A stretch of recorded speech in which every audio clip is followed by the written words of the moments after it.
युवा नेते सागरदादा माने यांची राष्ट्रवादी काँग्रेस ओबीसी सेलच्या प्रदेश सरचिटणीसपदी निवड झाल्याबद्दल त्यांचं हार्दिक अभिनंदन। शुभेच्छुक ओंकारदादा पाटोळे, अन्ना ग्रुप, वाघमोडे नगर, कुपवाड।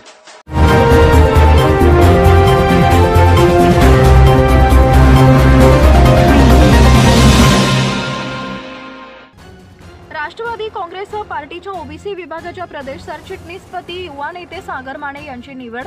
राष्ट्रवादी काँग्रेस पार्टीचे राष्ट्रीय अध्यक्ष, महाराष्ट्र राज्याचे उपमुख्यमंत्री अजितदादा पवार यांच्या नेतृत्वाखाली पक्ष बळकट करण्यासाठी प्रदेशाध्यक्ष खासदार सुनील तटकरे यांच्या मान्यतेनं युवा नेते सागर राजाराम माने यांची राष्ट्रवादी काँग्रेस ओबीसी विभागाच्या प्रदेश सरचिटणीसपदी निवड करण्यात आली आहे।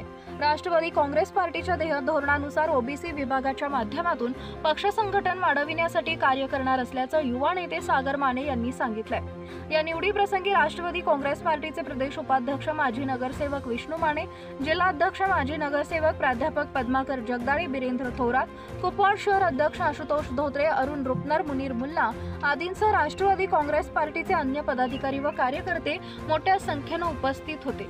या निवडीबद्दल युवा नेते सागर माने यांचं सर्वत्र अभिनंदन।